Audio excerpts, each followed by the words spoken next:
So you must love numbers. Does that mean that when you were working with analytics, was it the numbers that drove you? And now that you've made that shift to Martech, I mean, did you also get involved on the technical side of things? Yes, actually, I did. I got more technical, but it's because I am an economist, and not only I like the data, the Yep. numbers, but I like to see things in systems. I can understand that things are part of a system that is complex. So how does the Martech fit in that system? And usually the system here are the processes, right? Is the way that the company works. Yeah. Because sometimes you have and I've seen it, I've worked for 4 Fortune 500 companies by now, and all of them going through digital transformation. So I've seen it all, and I've You've seen got in a all the lot of times t-shirts, been there, done things, that.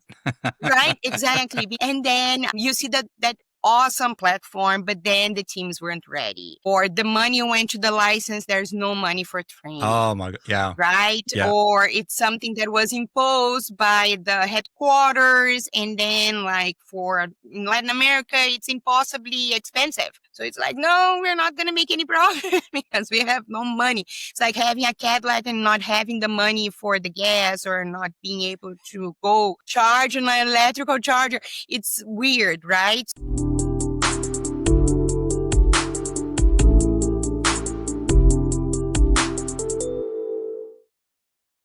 Hey everyone, welcome back to Couch Confidentials. This is episode number 3. Today I have the honor of hosting Ana Mourão from Florida, of all places.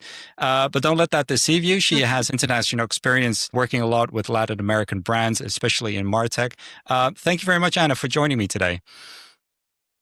Thank you, Matthew, for having me here. So, hey, for the people who don't know you, I mean, I'd be surprised if people don't know you, because you are very active on LinkedIn. You have a strong voice, strong opinions, which I really respect. But for the people who don't know you, could you tell me a little bit about yourself? Sure. So I am Brazilian, originally from Brazil, and I have been living here in South Florida for a while now. And I ended up developing my career in digital marketing first. Okay. And then, because I was very attracted to digital marketing, because you could measure things, right? I am an economist, actually, by Oh, really? trade. But yes, but I always liked marketing and digital marketing because you could measure. But then, when I was this digital marketer looking for those reports, everything would be so messed up. So Yeah. messed up. That I could not figure anything. I could get an insight. So I was like, okay, someone needs to organize it. So I started organizing this and getting more into the web analytics back then. Yeah. And Yeah. then I ended up really progressing towards Martech, because I have been so involved with the measurement part and with implementing processes, Yep. right, to make the digital marketing activities happen and be a little more agile and flexible, that I ended up in Martech. And then I found myself in Martech, right? I was like, yay, okay, I A can great have place even to more be. leverage Yeah. here. Yes, because there are so many levers that you can pull, and it's so collaborative, Yeah. actually, which I always liked. I was always very close to the IT teams, to the teams helping me set up the Yeah. reports, right? Pulling the data. So it was a great opportunity to really learn a lot through Martech, learn a lot more from them, right? And understanding how is it that marketers like myself can be more accountable, so that we can bring cleaner data, and then this data will be ready for activation much easier, much faster. So yay, Yeah. right? So all those things started like coming together like in a puzzle. And then I was like, okay, I found it. This is it.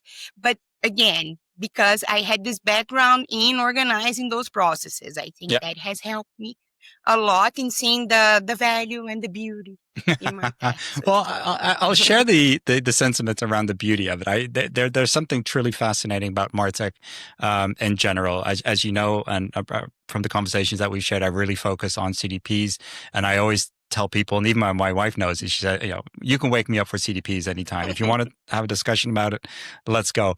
But there's something similar that I hear in your story. I mean, you mentioned your background is you're an economist. So you must love numbers. Does that mean that when you were working with analytics, was it the numbers that drove you? And now that you've made that shift to Martech, I mean, did you also get involved on the technical side of things? Yes, actually, I did. I got more technical. But it's because I am an economist, and not only I like the data, the Yeah. numbers, but I like to see things in systems, right? I can understand that things are part of a system that is complex. So how does the Martech fit in that system? And usually the system here are the processes, right? Is the way that the company Yeah. works. Because sometimes you have and I've seen it, I've worked for 4 Fortune 500 companies by now, and all of them going through digital transformation, right? So I've seen it all, and I've You've seen got in all a the lot of times t-shirts, been there, done companies. that. Right, exactly. Being there, exactly. And then you see that awesome platform, but then the teams weren't ready, or the money went to the license. There's no money for Oh training, my God. Yeah. right? Yeah. Or it's something that was imposed by the headquarters, and then like for in Latin America, it's impossibly expensive. So it's like, no, we're not going to make any profit because we have no money. It's like having a Cadillac and not having the money for the gas, or not being able to Yeah. go charge an electrical charger. It's weird, right? So those things always happen. It's this disconnection with the Oh, yeah. between the platform and the way of doing things Yeah. that I think is where the But details I really mean, I lie. had a few other questions lined up, but I really want to hammer on this topic because I'm working on a post for next week, and in which I discuss my time in the military. I was in the military for 9 years. I didn't go to college. I did military, and I moved myself up through the ranks there. But the core activity there was you build up, you work up towards a deployment, and then you go on deployment, you come back, and then you kind of reset and you start working up for that deployment. And you train and you train and you train, because you cannot go into a deployment into an active area with a team that is not prepared. And I'm trying to match that in the article to companies, to especially to Martech, because I think you are so right in that a lot of money gets spent on the tools, when in hindsight, you also need to prepare your team. And the angle that I'm writing this article about is that we only start thinking about training or talking to our people once we've decided that we're going to work with a tool. You know, we might have a use case, we do an RFI, an RFP, we sign the contract, and then it's like, all right, get the people together. And I'm like, that's the wrong moment. You need to get the people together long before and start working on those scenarios. Why is it though that you and I mean, I can talk for myself, but we're here for you, that you remain so positive around the situation we find ourselves? You mentioned digital transformation for Fortune 500 companies where you've seen this happen. I mean, doesn't it get depressing after a while when you keep on running up against the same wall and the same problems? Yes, it does get very depressing because it's like you feel like you are in the Groundhog Day. Like in the That, film, yeah, in the yeah, movie, you yeah. are like living the same day over and over and over, like for months, years at a time. It does happen, right? But on the other hand, there's also the wins that you have, True. right? Because even throughout the Groundhog Day scenario, you could do the Yeah. improvements, right? You could have one day that was incrementally better than the other, one campaign that could deliver some more insights and could be used as a use case Yeah. or a Yeah. small proof of concept, right? So that's what keeps me like positive throughout all that. You usually find your allies, right? Yes. And Your you found those ambassadors, your little pockets. champions. Yeah. Exactly. The people that are agree with you that yes, the processes can improve, must improve. And the ones that you can convince, because it's like, it's gonna be a win-win. And that's how I spoke to a lot of my ops teams, right? It's like, well, if we give more accountability to the marketers when we collect customer data, that means less time for you guys to be cleaning data that you don't know where it came from. And it's that, right? Nobody wants to be just like cleaning data. Yeah. No technical That's not, person who that's asks for that ever, definitely not on my hobby list. right? Yeah. Exactly. And in a lot of times, that's what they do Yeah. day in, day out, because the data is collected in such a haphazard way that they don't know when they have to be cleaning. So those are the things that I offer. Like, okay, so help me Yeah. make sure that we know we have a template right? A customer data template that we can go back to and say, okay, if we want to collect this data point, this is how it should label, because this label the CDP understands. So the data template become like the language of the CDP, for instance, of the end user database. If it doesn't come on that language, well, then it cannot understand. Yeah. And then you need to help us find out, because the CDP will be lost. So that's how I negotiated with the different stakeholders, right? So that it could be a win-win. So it could be something that really helped us, the marketers, understand and have accountability and have this data easier and faster for activation, and then guarantee that we also respect our technical partners' time by not just assuming that they want to be cleaning like messy campaign data day in, day out, and allowing them to have free time to really pull the insights for us to really do the fun part of their work as well. Yeah, so, no, absolutely. Yeah. That has helped. And when you say win-win, I mean, I always like to recall the real feeling of what those wins feel like. And it's always amazing, especially, and it's not often you get to share that win across teams, because I mean, you can probably relate here, is that when you do work in these kind of projects, you've got people from marketing, you've got people from legal, you've got somebody from MDM, you've got an engineer, developer. You've got so many people. If you're doing it correctly, from my perspective, and when you get that win and you're able to share it with so many people across those teams, that's like pouring glue on everyone, because you're just sticking together because you can make this work. I mean, what are some of the kind of big wins that you can talk about? I know you mentioned one on your LinkedIn profile around the 7 million profiles. Was that one of the biggest wins you had, and how did that feel? Yes, I would say that in Martech, yes, because what happened is that I was hired for that global company, right, to take care of the end user, Martech stack, because it's a B2B company, but they realized that if you know the end user, right, you can then use that information from the end user to generate demand on behalf of your distributors and retailers. And you can tap into that end user database for focus groups when you're developing new products, etc. Right? So that's how it started. But then at the beginning, it had just the marketing automation platform at the center. Yeah. Right? And in order to even use the marketing automation platform, we had to then understand, okay, what is the minimum set of criteria that we use here in order to define what an end user is for us here, so that I can compare the number that I see in Brazil against Indonesia. Yeah. Right? Because back then it was a global emerging market. So it was Latin America, Asia, Middle East, and Africa. And then all of a sudden you need to have a minimum common denominator so that your VP can see if the brand efforts in Asia are bearing the same type of fruits or results that we see in Latin America, etc. Yeah. So we had to, get together and define, okay, this is the minimum, this is how we're going to measure. But then we realized something. We realized that what we had in the marketing automation platform was the latest picture of our end user, right? So the latest information. Okay, and that's good.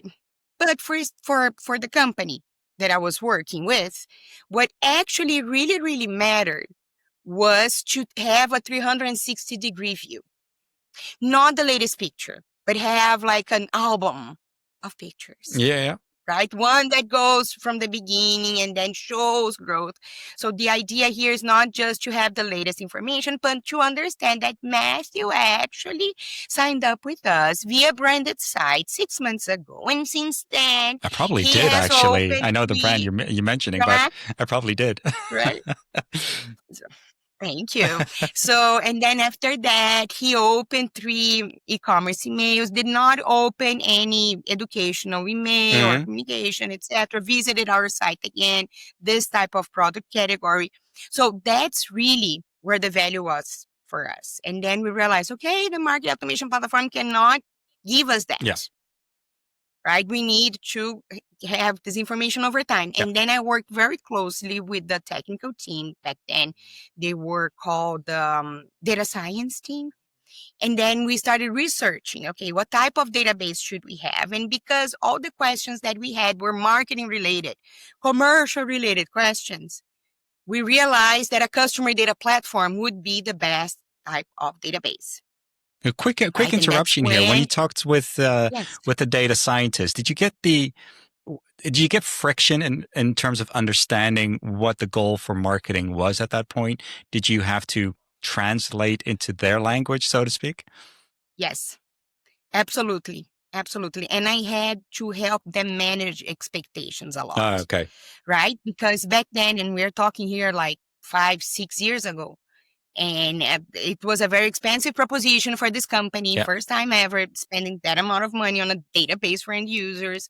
So we would get a lot of like questions like, well, why can't I do this with Excel? Right? And could we like get started with Excel? Of course. But then the Excel would not allow us to collect data over time. That's what I told. Then I would allow my technical team to be on their own. I'm like, no, don't worry.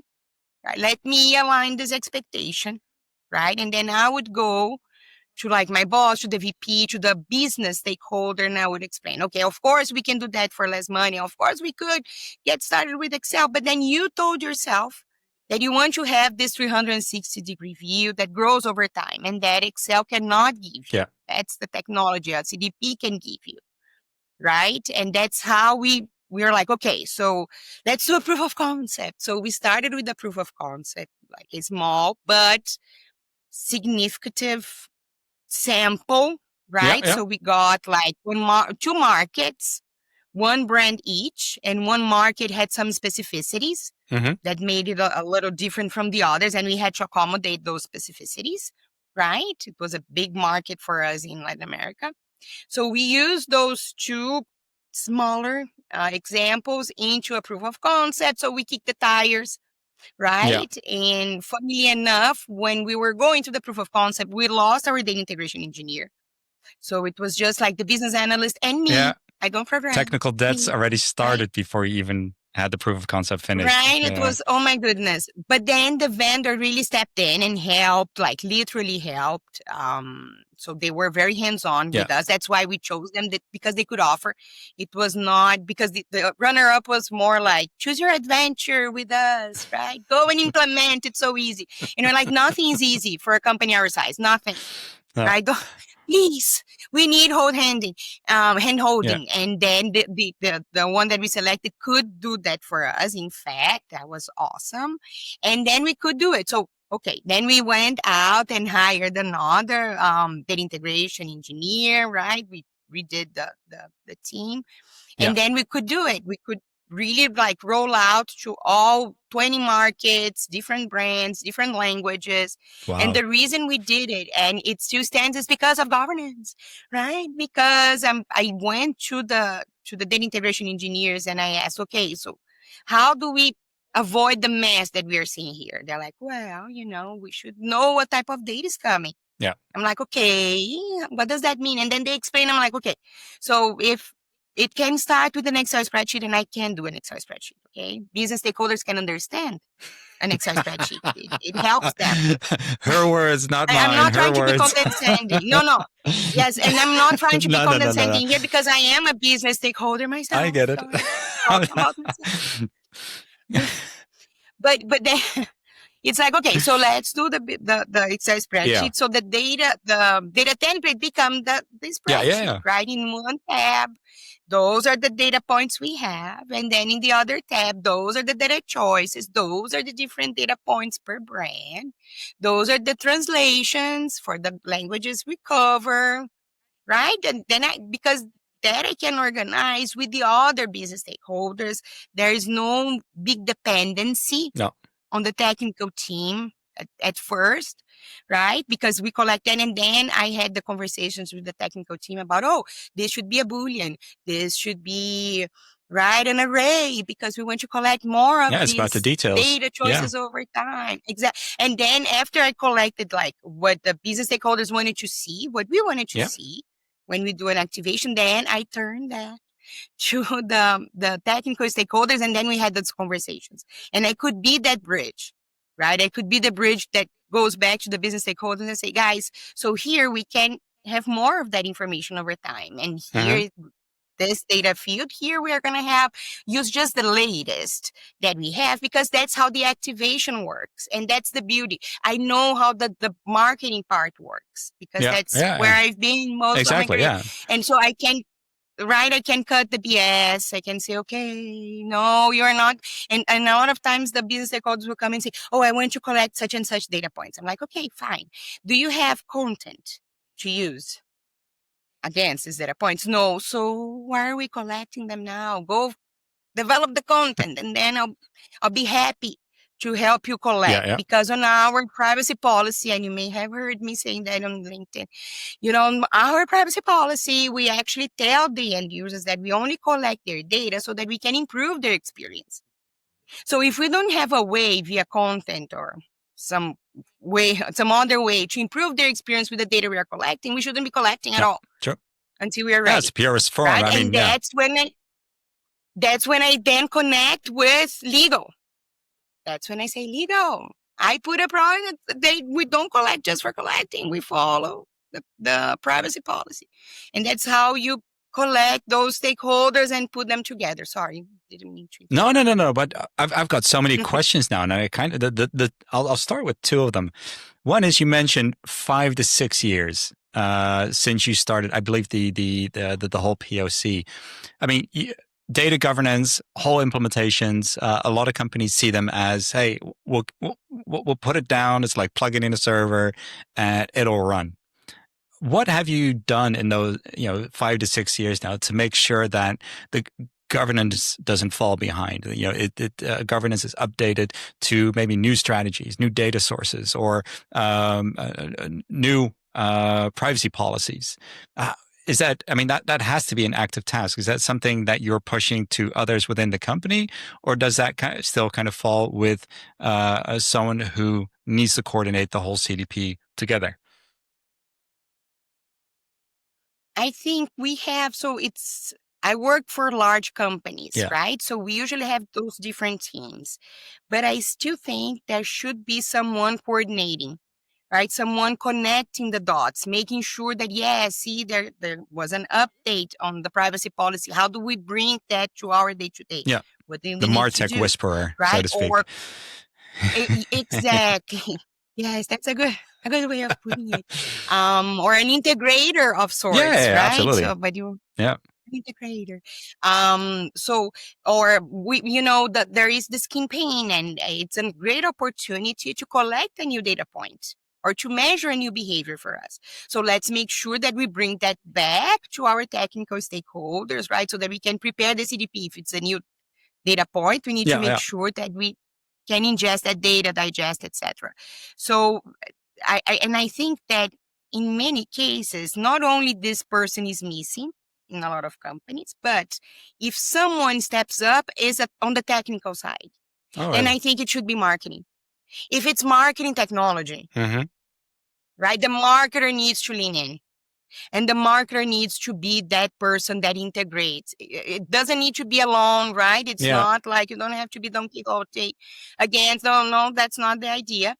But you need to step up. Yeah. And I think marketers are not. And that's my main point on LinkedIn and everything, is actually helping other marketers to step up. Yeah. Go step up. Go raise your hand and go do it. Go understand how the data works. But it's a double-edged sword for marketers. On the one hand, especially performance marketers, your own performance, ironically enough, is based on the performance of the campaigns and the work that you're setting up and improving the brand, the communications, the upsell, cross-sell, everything. But on the other hand, like you said, you need to be aware. In the case of consent, how do you integrate that consent into your campaigns, which is essential, but let's be honest, it's harming campaign effectiveness.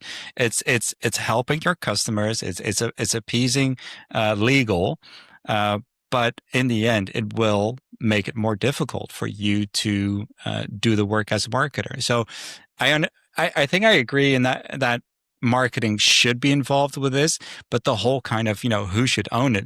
I think that question has been on my plate for years now. It's like, should it be engineering, or as someone who's a data engineer who needs to have the complete overview of what kind of data do we have, how are we sharing it, and or does legal need to be involved to a certain case? And you're right, there is no governance person. Even Glenn Verlinden said it at a Measure Cap a few months ago. Everybody's hiring for chief AI officers. Nobody's getting a chief privacy officer, or for at least for data. I think what was the word you used? I think I'm messing up that quote now. But the point is that we are so focused on the new shiny stuff that but governance is that foundation that can do just as much damage if incorrectly handled as AI would. So it's a difficult question. And but so the second question I had was, you mentioned 20 countries. What has been your experience in configuring something like a customer data platform to make sure that the consent is set and is equal and is abided by for all those different regions? I mean, do you have one consent management platform for all countries? Do they all work the same? We do. So yes. So along with the Martech stack, there is, I would say, the something like OneTrust or web development. Yeah. Exactly. The web development stack that contains the consent management. Yes, absolutely. And what we also did is when we defined, right, the minimum criteria, for instance, when an end user can only be a marketable end user if we have consent to send marketing communication, right? Otherwise, it's an end user, not marketable, an end user, but not marketable. And only a marketable end user can go to the marketing automation platform. By definition, we coded this. Yeah. Because just to be clear for those watching or listening, you work for a company that doesn't necessarily have an online portal. So we're not talking about online accounts. It's pure offline stuff, offline products, and that is who you're marketing to. So we're not talking, when you're talking non-marketable, just an end user, they pretty much just sit in your database, and that is it. Until you get an opportunity to try and get a reconsent. Exactly. Yeah. Okay. Exactly. Unless I have their consent for like cookies, right? Then I can like retarget them in some of my digital properties. So there are two, and that's something also that takes a bit for the business stakeholders to understand 2 levels of consent, right? So to have one for cookies, one for the marketing opt-in to receive newsletters, etc. So there are 2 levers here to play as well, right? So at least that is what, in my case, that's how we do it. So in order to avoid, and we could do it again, because you're right, we are not a SaaS, right? I don't sell digital products at all. And we decided, so it was a business decision along with legal, that, okay, if we don't have the explicit opt-in that is defined by coming this data field into the CDP, right, then it won't make it to the marketing automation platform. And the way I did it back then, especially with the global emerging markets, is that we had the count of their marketable end users every day refreshed on a dashboard, like very simple Google Sheets, right? And they would see, and they would have like a paid acquisition campaign, and they would see the number didn't change as much on their, what happened, right? And then I would be the first line, right, to troubleshoot. Not technical yet, because then I would ask, did you tag the campaign correctly?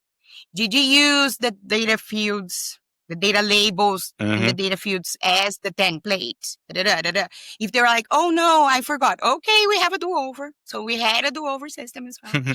Okay, so let's do the do-over, right? So that's the stick. The do-over requires the marketer, the business leader or stakeholder who didn't do beforehand to help me rectify. So there will be some work here, and the end users will not be ready to receive an email, let's say, as quick. And the carrot is you do everything up front, and you have me help you and check upfront the campaign. If everything is okay, you won't have to think about it again. And the end user will be ready to receive an email as soon as we possibly can. So that's the carrot. Yeah. Right. So I also did like a stick and carrot approach. Yeah, no, there is a do-over, but it's more. But Costs you more in highlight terms of something work. else, though, is that, and that's something else I wanted to discuss with you is, I mean, we've all seen discussions like this on LinkedIn constantly. It's not the technology. The technology works. I think there's a consensus, maybe not between the vendors individually, because they're all bashing each other's products, saying, no, ours works better than yours. But if you look at the people who actually use these tools, in most cases, the technology works. But what I hear that you are doing is you are really focusing on, the people, but more importantly, the processes. And is that kind of the next step that you see we'll see in Martech? I mean, we're seeing CDPs being commoditized. They're all offering the same features. Look, the AI functionality might be a little bit different than the other, but at the end of the day, give it in the next 6-9 months, they'll all be the same. When will we start looking at people and processes? It sounds like you are slowly starting that. I remember from a project I did, I think around 7 or 8 years ago. I literally sat down with these, product marketers, and I said, "Hey, if you want data on this, let's build out, that process for you. Let's build out that checklist, and that you." And I'm only like a last line, like a second line support in that entire process. I want them to do it. I want them to think about, hey, when we're developing a new feature within the product, you have all the steps, and analytics. At the time I was doing more analytics work. Analytics is one of them. Defining the success events that you need in terms of data points to be able to prove to your boss that the feature you're working on is actually delivering value. How are you? I mean, it sounds like you're already doing this for the market, especially with the adding. I think in this case it would be UTM codes or anything like that within the campaigns. Is that if you're doing this, are you still seeing problems with the marketing side of really grasping this, or they keep on forgetting it, or what kind of tips could you give us for making sure this sticks? Because I feel like. No offense to marketers, but sometimes I feel they're all wearing this Teflon jacket, and everything we throw at them, and any tips and advice or checklist, it just slides off them. So, yeah, I mean, there needs to be a way to standardize all this. Yeah.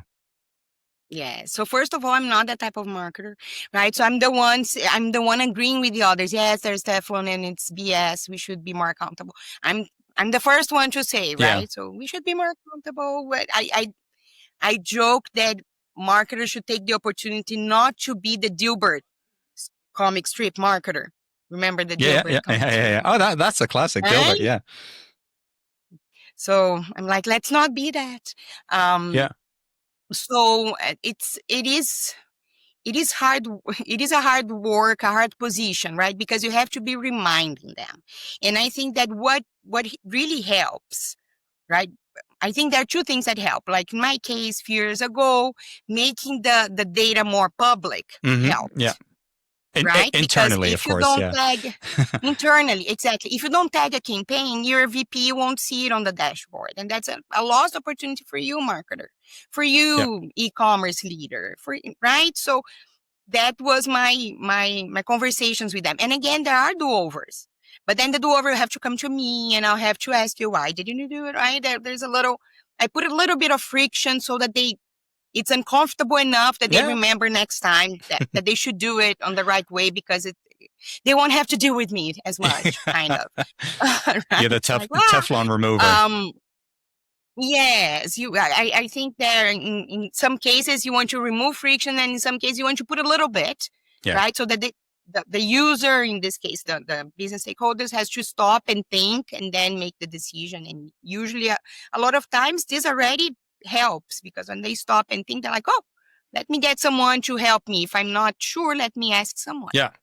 And the other big problem that we have, and that happens a lot in big companies too, it's changing a lot now, but a lot of marketers delegate this to vendors. Oh, the vendor solves it. Oh, the agency that is like developing my That's HTML interesting. template, Yeah. email Yeah. template. Oh no, they'll take care of everything. But the agency is not in a day-to-day. No. The agency is not incentivized to do it right. They will get paid regardless. That's what I tell the marketers. Yeah. Will they be penalized if this data is not there? No, you will, because your VP won't see it. But they will be paid, the vendor will be paid nevertheless. So think about it. It's too strategic for you to just let a vendor do it. And even the best of vendors, right? They have a lot of change on the back end, on their back end as well. So you don't know if it's like a junior person that hasn't been properly trained. I've seen that happen. No, I'm not shading here vendors, but I've seen that happen. No. Right? Yeah, so it's the business model. it's too important. Yeah. It's too important to let it so that's the other part of the conversation as well, because a lot of marketers, unfortunately, we are very focused on the promotional part, right? And not on the back end that helps the promotion. And I'm like, no, the things are connected. Yeah. Yeah, absolutely. And I mean, that's a question I've asked a few people in the past before. Should vendors, let's start with vendors first. Should vendors carry more responsibility for the enablement of their solution within a customer's company? And I'm very pro this, because I think it's one thing to sell a license and maybe do a 1-2 month. I've even seen a 3-month onboarding for a specific solution with daily call options to ask and answer questions, but that's still not the same as enabling. And enabling, I mean, I think I've seen Segment do this with kind of quarterly reviews, where they get data from your account and they open up this kind of discussion with you to see, hey, what can we do better? Where's room for improvement, et cetera. But I still feel that a lot of vendors are missing a great opportunity in really having companies understand and put their solutions to good use. I'm curious about your view and maybe your experiences with some vendors that you have had. That's a very good point, right? And Should they I've bake it seen into the more of the license fee? segment I don't know. right? And it's hard, because on the other hand, a lot of the issues will be on the client's processes, right? And what can a vendor do, right? Without saying like, your process really sucks, you should redo, right? I understand that they could be more accountable in a way, but on the other hand, I also ask myself, how much can they really help when the issue also is on the client side, right? It's like the process is not right, that the right teams are not involved, things like those misalignments that, yes, they can. And You could sometimes the probably vendor flag cannot those even things. see. I mean, you could probably flag them saying, hey, do you have everyone at the table when you're working on these use cases? Or, but I think I think you hit or make an interesting point in that a vendor might be able to identify and point out certain issues or room for improvement, but they can't change the organization. Yeah, that's interesting. And even the person that they're asking to, is that person really represent? Sometimes you have like silos, and those silos have different vendors, and sometimes the vendors stay in those silos too, and they don't even realize, right? It's hard sometimes for them to have a view, especially in those large companies. Yeah. Because they're very complex. And what about agencies in terms of responsibility? I'm actually starting a project next week where the agency has been more or less been ejected for not delivering. And it comes to the case that you just mentioned, that just too many junior people in there. Maybe one, maybe a meteor somewhere, but there's a lack of senior people within agencies because they become too expensive to really be effective for companies that have reached a specific level of maturity. And I think this comes back to an article I read somewhere around curious consultants, where the senior consultants, they've got experience, they're interested in trying to figure out certain issues or process problems within companies. How do you? What's your experience been with agencies on on the Martech level and delivery so to say. And accountability. That's the word I wanted to add. Interesting. Yes. Ooh. I've had different experiences, right? So I've had experiences with vendors that were much better at aligning expectations and delivering the way we had asked, in the sense that we didn't want to have dependencies, right? Yeah. It was a very defined agreement. And we have had vendors where really I think that they wanted us to have dependencies, right? I think they did it in a way where we would depend on them for the longest time, Yeah. and they would charge like very highly hourly fees. Yeah, And they're insane sometimes. exactly. And the point is, yeah, some companies can do it, but for other companies, right, that may be starting, so we're starting our end user database, etc. To make that type of commitment is very hard, Yeah. because when you have times like now where you have to cut costs, right, you have to review everything, right? If you are too dependent on an external vendor and your budget has been affected, that's it. You cannot do as much anymore. How come? Right? How come? It cannot be that way, because in those hard times, you should be able to continue. You should be able to continue even if you have a smaller team, right? Yeah. Even if you have a smaller budget, Especially you these should days with the have a foundation. technology. Yeah. Exactly. You should have a foundation that goes on. And this other vendor, this other agency did not put that foundation in place. And that's what at least I expected, right? Because it was a brand name, like very expensive. So you expect them to help you fix. And no, right? No. They were like, no, you buy the technology, you stay with us, and it's going to be fine. And it wasn't. If it worked, by all means, yes. But it wasn't fine. So, and at the end, we ended up moving to the other Martech stack, the one with the one that we started in the global emerging markets. Yeah. Right? Because there was less dependency, because it was a Martech that could function, that had the foundations covered, could function on itself, by itself, even with a smaller team, even if we didn't have the was vendor this in anymore. term? I mean, if you compare the vendors, was the one you switched to kind of a smaller one? Yes, smaller one, And but more established in terms of like CDP. Okay. Versus the enterprise one. All right. Yeah. Because I've had experiences where companies that I've worked with, we did an RFP and they chose for an emerging vendor on the market because the argument was quite simple. And I thought it was brilliant. Well, in hindsight, I thought it was brilliant. In the beginning, I was like, why would you take the risk? But they said, if we become their client, we'd become one of their biggest clients. And that means that we would get a lot of the attention from them and their developers, and we would be able to influence their roadmap. And I thought at the time, I was like, come on, you want to start out with an established solution. But in hindsight, I was like, yeah, it does make quite some sense, especially if the model that you're working in, your business model online, is not as cut and dry as most of these vendors build out for, a lot of the e-commerce fixed data models, et cetera. So yeah, I thought that was quite interesting.